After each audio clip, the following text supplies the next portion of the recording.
नमस्कार, डेस्टिनी 144 में आपका स्वागत है। आज हमें रक्त एवं रक्त परिसंचरण का जो तीसरा पार्ट है, मैं इसको लेके आया हूँ।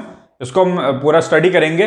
मैं ऑलरेडी 2 वीडियो इस पर मैं बना चुका हूँ, ये तीसरा पार्ट है। तो आज इसके अंदर हम हृदय के बारे में पूरी जानकारी मैं आपको दूंगा। जो मानव हृदय है वो किस तरह का होता है, किस तरह से वर्क करता है, किस तरह से जो ये कार्य करता है, इसके बारे में पूरी जानकारी हम प्राप्त करेंगे। ठीक है, तो मानव हृदय और मानव किस तरह से इसका सर्कुलेशन, रक्त का सर्कुलेशन करेगा, इस चैप्टर में हम जान लेंगे।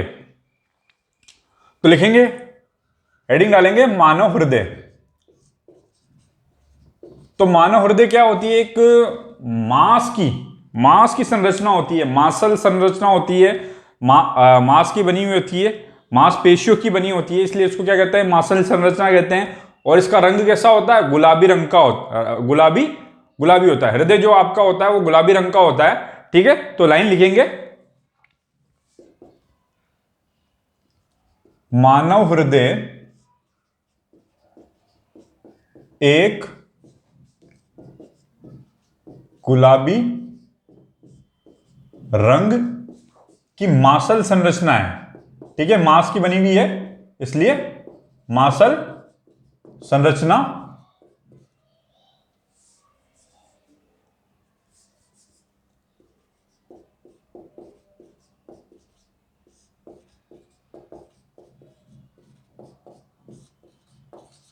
तो आपको पता चल गया कि मांस, इसमें कोई हड्डी वड्डी नहीं होती है, सिर्फ मांस की बनी होती है और गुलाबी रंग की होती है।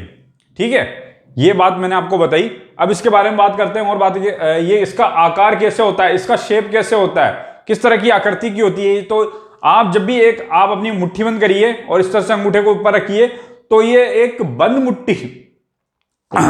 बंद मुट्ठी के आकार की एक संरचना होती है। जो मानव हृदय कैसा होता है? बंद मुट्ठी के आकार की संरचना मानव हृदय की संरचना होती है। कभी आपने देखा होगा ये हार्ट शेप नहीं होती है। तो हार्ट शेप बिल्कुल भी नहीं होती है हमारे हृदय की संरचना। हमारे हृदय की संरचना होती है बंद मुट्ठी के आकार की संरचना होती है, आकार की संरचना होती है। तो ध्यान रखिएगा, भ्रम में ना रहे। तो ये इस तरह की संरचना होती है, बंद मुट्ठी के आकार की संरचना होती है। और इसका वजन कितना होता है? वजन जो है महिलाओं में और पुरुषों में, जब भी आप देखेंगे हृदय के वजन के बारे में जब भी बात कर देंगे, तो महिलाओं और पुरुषों का जो हृदय का वजन है, जो हार्ट का वजन है, अलग अलग होता है। तो पुरुषों का जो हृदय का वजन होता है वह 300 ग्राम होता है, वहीं महिलाओं का 250 ग्राम होता है। तो अब जब वजन की बात करेंगे, भार की बात करेंगे, साइज की बात करेंगे, तो जी हां, पुरुषों का जो हृदय होता है बड़ा होता है। ठीक है, तो पुरुषों हृदय का भार कितना होता है? पुरुषों में कितना होता है? पुरुषों में मैंने बताया आपको 300 ग्राम। कितना? 300 ग्राम। अब महिलाओं की बात करेंगे, तो महिलाओं का जो हृदय का वजन होता है वो होता है 250 ग्राम। ठीक है, लगभग 300 ग्राम और लगभग 250 ग्राम पुरुषों का और महिलाओं का हृदय का वजन होता है। तो इसी तरह से अभी कभी आपने मस्तिष्क पढ़ा होगा, तो मस्तिष्क का वजन भी होता है। तो वो आप कमेंट करके बताएंगे कि मस्तिष्क का, जो महिलाओं का और पुरुषों का जो मस्तिष्क होता है उसका वजन कितना होता है, ये आप कमेंट करके बताएंगे आप मुझे। ठीक है, अब आगे चलते हैं। हृदय के वजन की बात हो गई, आकार की बात हो गई, और ये इसकी संरचना कैसी होती है इसकी बात हो गई। अब हृदय होता किस तरह का है? हृदय होता है हमारे मानव हृदय में 4 कोष्ठक होते हैं। 4 कोष्ठक की ये संरचना होती है मानव हृदय की। तो लिखेंगे लाइन, हमारे हृदय में 4 कोष्ठक होते हैं।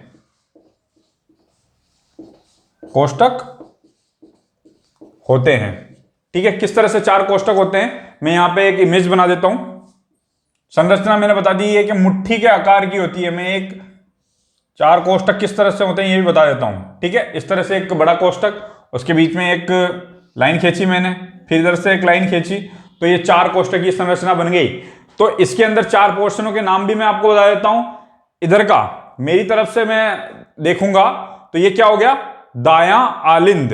तो इस साइड से लिखेंगे दायां आलिंद। क्या नाम दिया मैंने इसको, दायां आलिंद। अब इधर देखेंगे तो बायां आलिंद। ठीक है, ऊपर वाले के मैंने नाम दे चुका हूं, दायां आलिंद और बायां आलिंद। ऊपर वाले दो कोष्टक है, एक का नाम है दायां आलिंद और दूसरे का नाम है बायां आलिंद। अब नीचे वाले कोष्टकों की और आते हैं तो सेम वही, दायां नीले और बायां नीले। ठीक है, ये मैंने नाम दे दिए। ठीक है, तो ये दायां आलिंद, बायां आलिंद, दायां नीले, बायां नीले। अब ये जो जैसे इन कोष्टकों को डिवाइड कर रही है ये लाइनें, दीवार, ठीक है, इसमें जो दीवार हैं जो इन कोष्टकों को डिवाइड कर रही हैं उनका नाम भी आपको ध्यान रखना है। इस दीवार को क्या कहते हैं हम, सेप्टम कहते हैं। क्या कहेंगे, सेप्टम। तो मैंने आपको बता दिया हमारे हृदय में 4 कोष्टक होते हैं। अब उस हृदय को 4 कोष्टक में डिवाइड करने वाली जो रेखा को क्या, दीवार को क्या कहेंगे हम, सेप्टम कहेंगे। तो लाइन लिखेंगे, हृदय को बांटने वाली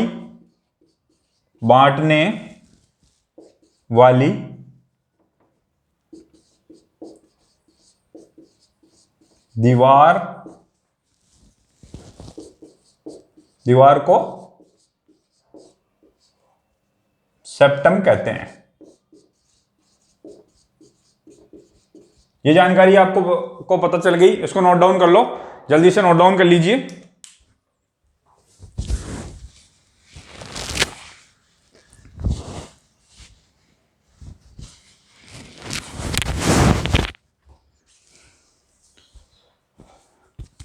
हाँ, ये नोट डाउन कर लीजिए। अब बात करते हैं भाई कि ये हमारा हृदय है कितनी बार धड़कता है। ये भी क्वेश्चन आ सकता है कि भाई हमारा हृदय है 1 मिनट में कितनी बार धड़कता है। तो आपको सभी को पता होगा कि हमारा हृदय कितनी बार धड़कता है, 72 बार धड़कता है। तो लाइन लिखेंगे, मानव हृदय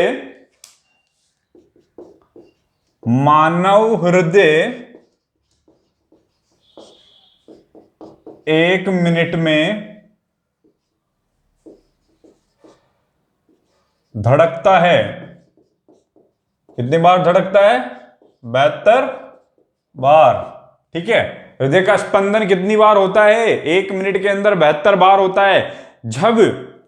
परंतु जब मानव का जन्म होता है, शिशु का जन्म होता है, शिशु का जन्म होते ही ये जो रेट है वो कितनी होती है, दुगनी होती है। कितनी होती है, दुगनी होती है। तो ये भी लाइन लिख दीजिए, शिशु के जन्म के समय हृदय का स्पंदन कह लीजिए या धड़कना कह लीजिए, सामान्य मनुष्य से 2 गुना होता है। कितना होता है, 2 गुना होता है।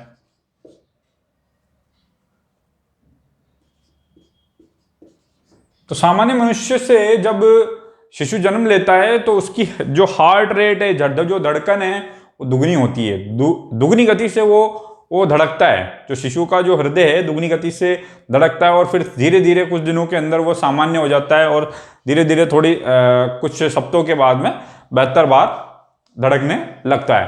तो ये इस तरह से जो मानव हृदय है धड़कता है। अब बात करते हैं कि भाई ये मानव हृदय है ये किस तरह से धड़कते समय धड़कता है, तो आवाज भी करता होगा। आपने देखा होगा कि भाई धड़केगा तो आवाज भी करेगा। तो आवाज किस तरह से करता है, तो ये आवाज धक धक ना करके कैसे करता है, लब डब। जब ये धड़कता है तो कैसी आवाज आती है, लब डब। अब जब एक ही समय में 2 बार धड़कता है तो पहली बार धड़कता है तो लब आती है और दूसरी बार धड़कता है तो डब आती है। तो लिखेंगे, हृदय की धड़कने की आवाज लब डब आती है। ठीक है, तो ये हृदय के बारे में सामान्य जानकारी हमने पढ़ी। ठीक है, तो यहां तक आपको समझ में आ गया होगा कि क्या क्या किस तरह से धड़कता है, कितने कपाट होते हैं। 4 कपाट बताए मैंने, को 4 कोष्ठक बताए मैंने। ठीक है, हृदय के 4 पार्टों में डिवाइड किया। एक है दाया अलिंद, एक है बाया अलिंद। अब फिर नीचे वाले हृदय में बात करेंगे तो दाया नीले, बाया नीले, ये 4 हृदय किस तरह से रक्त का रोटेशन करेंगे ये भी हम बात करेंगे। 72 बार धड़कता है 1 मिनट में। अब जब शिशु होता है, जन्म लेता है, तो दुगनी गति से उसका हृदय धड़कता है। ये सब हम बातें कर चुके हैं। अब बात करते हैं रक्त परिसंचरण किस तरह से हृदय जो है आपका ब्लड का सर्कुलेशन करता है, किस तरह से आपके शरीर के अंदर ब्लड का सर्कुलेशन करता है, इसके बारे में बात करेंगे। ये सब नोट डाउन कर लें आप।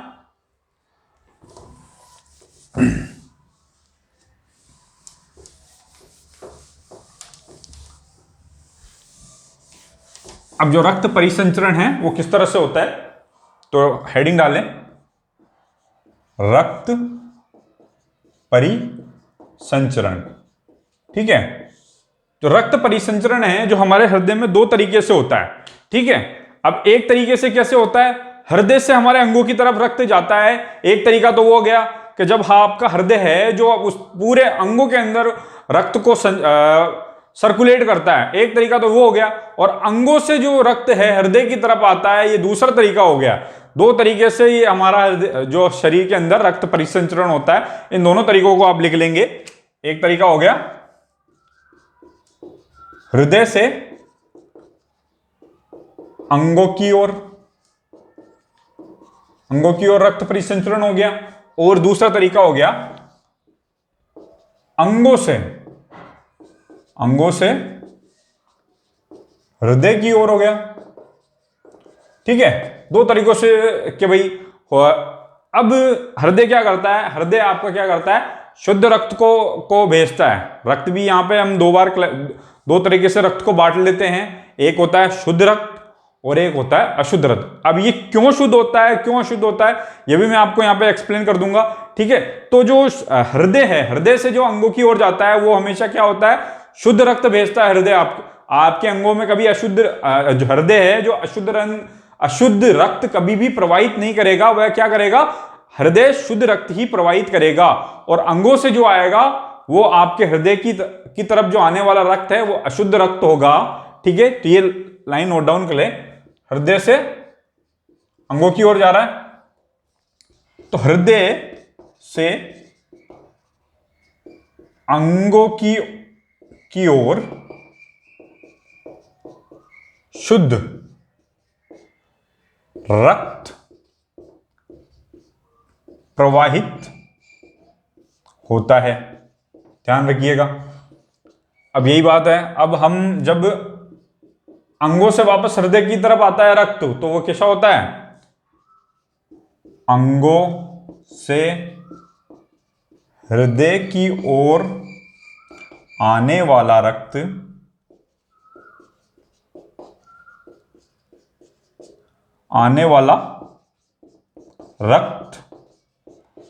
अशुद्ध होता है, अशुद्ध होता है। अब ये शुद्ध और अशुद्ध क्यों होता है, देखिए शुद्ध और अशुद्ध क्यों होता है। जब हृदय से जब रक्त जाता है, तो वो हृदय से जब रक्त जाता है तो हृदय आपका किससे जुड़ा होता है, फेफड़ों से जुड़ा होता है। किससे, फेफड़ों से जुड़ा हुआ होता है। तो फेफड़ों से जब जुड़ा हुआ होता है तो हृदय से जब रक्त भेजा जाता है तो वो क्या होता है, ऑक्सीजन युक्त होता है। ठीक है, तो ऑक्सीजन युक्त को ही हम क्या कहते हैं, शुद्ध रक्त कहते हैं। तो ये शुद्ध अशुद्ध वो रक्त होता है, यानी कि जिसमें ऑक्सीजन युक्त रक्त होगा, वो जो ऑक्सीजन युक्त रक्त होगा वह शुद्ध रक्त होता है। शुद्ध रक्त कौन सा होता है, ऑक्सीजन युक्त रक्त शुद्ध होता है। अब बात करते हैं शुद्ध रक्त कौन सा होगा, ऑक्सीजन रहित जो रक्त होगा अशुद्ध होगा। ठीक है, क्योंकि अंगों से होके आ रहा है, ठीक है, पूरी क्रियाएं करके आ रहा है, तो इसमें ऑक्सीजन नहीं होगी और ऑक्सीजन रहित रक्त होगा, वह अशुद्ध होगा। ठीक है, तो इस तरह से ये आता कौन सा अशुद्ध होता है, कौन सा शुद्ध होता है, ये रक्त हमने जाना। किस तरह से द्विपरिसंचरण होता है, ठीक है, क्योंकि दो तरीके से परिसंचरण होता है, तो इसको हम क्या कहते हैं, मानव हृदय में कैसा परिसंचरण होता है, द्विपरिसंचरण होता है। ये एक लाइन और लिख लीजिए, मानव हृदय में द्विपरिसंचरण होता है। कैसा परिसंचरण होता है, द्विपरिसंचरण होता है। आपको पता चल गया होगा, फिर दोबारा मैं रिपीट कर देता हूं, क्योंकि हृदय से अंगों में जाता है, अंगों से हृदय में आता है, तो ये एक बार तो हृदय से जा रहा है, कहां पे, अंगों में, और अंगों से दूसरी बार में हृदय में आ रहा है। तो ये क्या हो गया, मानव हृदय में द्विपरिसंचरण होता है, दो परिसंचरण होते हैं, हृदय से अंगों की ओर, अंगों से हृदय की ओर। तो ये मानव के अंदर जो परिसंचरण होता है वह द्विपरिसंचरण होता है। अब शुद्ध रक्त कौन सा होता है, जो ऑक्सीजन युक्त रक्त होता है, हृदय से जाता है, वह तो शुद्ध रक्त होता है। अब जो अंगों से आता है, ऑक्सीजन रहित रक्त होता है, वह अशुद्ध होता है। अब किस तरह से ये फॉर्मेशन, किस तरह से परिसंचरण होता है, एक डायग्राम के माध्यम से हम समझ लेते हैं। हृदय का एक डायग्राम बना देता हूं मैं आपको, और किस तरह से रक्त जाता है और किस तरह से आता है और किस तरह से ये शुद्ध होता है, ये सब बातें हम समझेंगे एक डायग्राम के माध्यम से। ये नोट डाउन कर लो आप।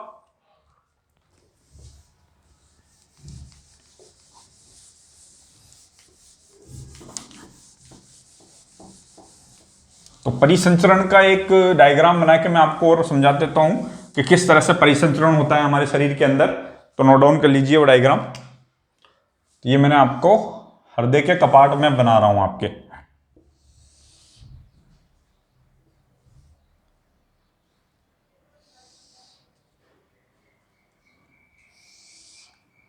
ये पहले भी मैं बना चुका हूं, तो आपको पता चल गया होगा। यहां पे तो मैं क्या लिखने वाला हूं, दायां आलिंद,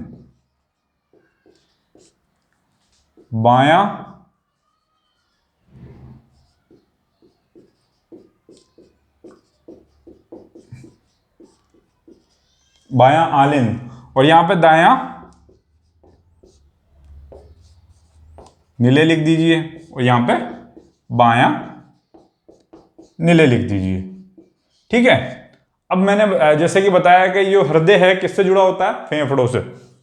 ये मान लीजिए ये आपके मानव के क्या हैं, फेफड़े। ठीक है, बहुत जरूरी है ये फेफड़े, आजकल आपको पता चल गया होगा कि अगर इनमें इन्फेक्शन हो जाता है तो कोरोना से आपकी मृत्यु हो सकती है। तो फेफड़ों से आपकी हृदय जुड़ा होता है। ठीक है, तो ये आपका ये यहां से जुड़ा हुआ है। ठीक है, शिरा और धमनियों से जुड़ा हुआ होता है आपका हृदय। ठीक है, तो इस तरह से ये जुड़ा हुआ है, यहां से रक्त आ रहा है। ठीक है, फेफड़ों से जो रक्त आएगा वो कैसा रक्त आएगा, फेफड़ों से ऑक्सीजन फेफड़े आपके ऑक्सीजन लेते हैं, तो ऑक्सीजन डाल के भेजेगा ये रक्त के अंदर। तो कैसा रक्त होगा, ऑक्सीजन युक्त रक्त। उसको हम क्या कहते हैं, शुद्ध रक्त आएगा आपका। कहां पे आएगा, बाएं आलिंद के अंदर आएगा। सर्वप्रथम फेफड़ों से आते ही बाएं आलिंद के अंदर आपका रक्त आ जाएगा। अब यहां पे रक्त आ गया, ठीक है, यहां से रक्त आ गया, यहां पे भार पड़ेगा। ठीक है, तो बाएं आलिंद से रक्त कहां पे जाएगा, सीधे नीचे वाले में चल जाएगा, बाएं नीले के अंदर आपका रक्त चल जाएगा। बाएं आलिंद से सीधा नीचे, यहां से भार इसमें बढ़ेगा तो सीधा प्रेशर बढ़ेगा, तो प्रेशर बढ़ के बाएं नीले में आपका रक्त चला जाएगा। तो ये बाएं नीले में रक्त चला गया आपका, बाएं नीले से सीधा कहां पे चला गया आपके, फिर चला गया आपका अंगों के अंदर। कहां पे रक्त चला गया, सीधा इसने पंप कर दिया और कहां पे भेज दिया आपको, अंगों के अंदर। अंग आप जानते ही हैं कौन कौन से, आपके हाथ पैर आंख नाक मुंह सब जगह इसने आपके बाएं नीले से उठते पंप करते हुए आपको सब जगह आपको रक्त की जो आवश्यकता की पूर्ति कर दी ये आपके हृदय ने। ठीक है, यहां पे आपका रक्त आ गया। ठीक है, अब अंगों से वापस आता है, ये आपका सीधा रक्त गया दाएं आलिंद के अंदर। ठीक है, अब आपको पता है अंगों से जो रक्त आने वाला कैसा, मैंने आपको बताया ऑलरेडी, मैं आपको ऑलरेडी बता चुका हूं कि ऑक्सीजन रहित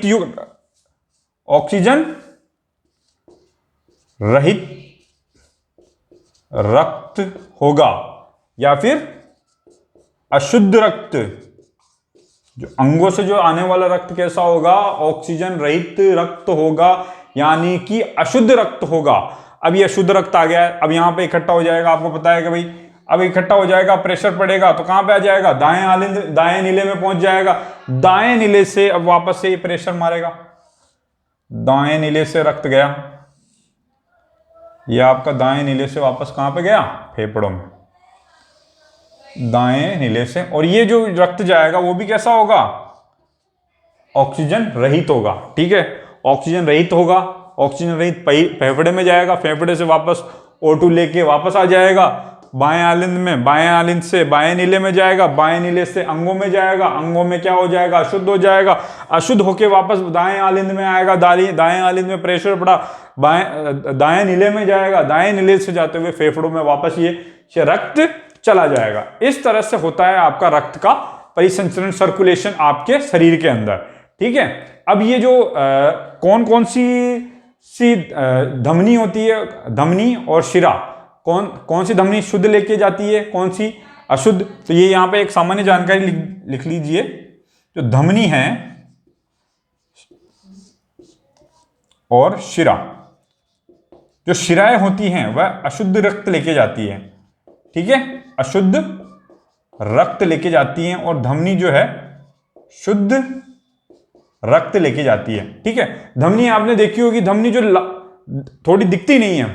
ठीक है, आपके हाथ में देखेंगे आप तो छोटी छोटी लाल जो होती है, लाल जिसमें लाल रक्त दिखता है एकदम से, वो शुद्ध रक्त होता है। ठीक है, वो कौन लेके आती है, धमनी।